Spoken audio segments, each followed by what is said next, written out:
High guys, welcome back to my channel. तपाईँलाई फेरि स्वागत छ मेरो च्यानलमा है। र आज अलिकति ढिलो भयो किनभने म अहिले जोरबुङलाई जानु पऱ्यो, एकछिन नानीलाई छोड्नु स्कुल भान्जालाई। अन्त त्यसले गर्दाखेरि अलिकति ढिलो भयो है। तर हामीले जुन चाहिँ अब एउटा इनिसिएटिभ लिएको थियौँ, जुन चाहिँ डेली एउटा मन्त्र सिक्ने होइन, त्यसमा हामीले दुईवटा मन्त्र चाहिँ सिक्यौँ। एउटा कराग्रपसन थियो, एउटा गणेश भगवानको होइन, त्यो सिक्यौँ। अब आज चाहिँ यस्तो उसको सिक्नुपर्छ जसद्वारा चाहिँ कुनै पनि कुराको उयो हुँदैन, सम्भव हुँदैन, सिक्न सकिँदैन। गुरु बिनाको चेला हुँदैन होइन। त्यसले गर्दाखेरि ईश्वरपछि चाहिँ ब्रह्म विष्णु महेशको चाहिँ स्वरूप चाहिँ केमा केमा देख्छ भन्दाखेरि गुरुमा देख्छ अरे। त्यसले गर्दाखेरि चाहिँ गुरुको आह्वान नगरिकन कुनै पनि उयो काम पुरै हुँदैन होइन। केही न केहीमा गुरु चाहिन्छ। गुरु बिनाको त शिष्य हुँदैन, हुनै सक्दैन, असम्भव छ होइन। किनभने केही कसैले केही ज्ञान दिन्छ त्यो उहाँको गुरु नै हो नि त, एउटा गुरु मान्नु पऱ्यो। अन्त जसरी गुरुको आराधना गर्नुको निम्ति एउटा प्रार्थना छ, त्यो हामी सिक्नेछौँ आज है त।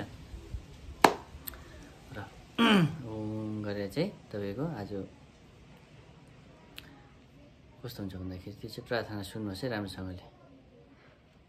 गुरु ब्रह्मा गुरु विष्णु गुरु देव महेश्वर गुरु साक्षात् परम ब्रह्म तस्मै श्री गुरुदेव नमः भनेर चाहिँ प्रार्थना गर्नु पर्यो होइन।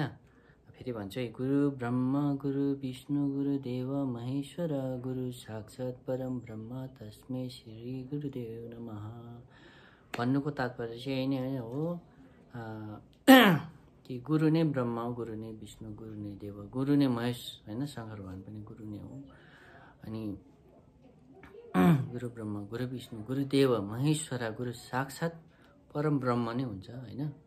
तस्मै श्री, त्यसले गर्दा हे प्रभु हे गुरुदेव म तपाईँलाई नमन गर्छु भने चाहिँ प्रार्थना गरेको हो चाहिँ है। फेरि लास्ट टाइम भन्छु, राम्रोसँग सिक्नुहोस् है। अब जसलाई याद छ उहाँलाई त सिक्नु पर्दैन, जसलाई याद छैन उहाँलाई मात्रै भनेको है त।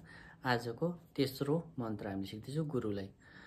गुरु ब्रह्मा गुरु विष्णु गुरु देव महेश्वर गुरु साक्षात् परम ब्रह्म तस्मै श्री गुरुदेव नमः भने चाहिँ तेस्रोमा चाहिँ हामीले गुरुको आह्वान गर्छौँ। र आज चाहिँ दिन एकदमै राम्रो भइरहेको छ है, एकदमै दामी।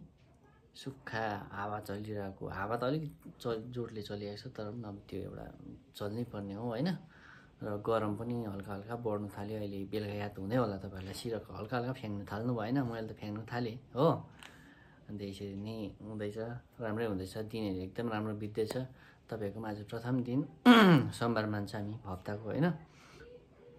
र तपाईँहरूको दिन पनि शुभ बितोस् यति भन्दै मेरो सानो अहिले मर्निङको विस यही नै समाप्त गर्दछु। धन्यवाद।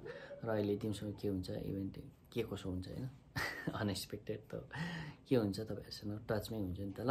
Okay by.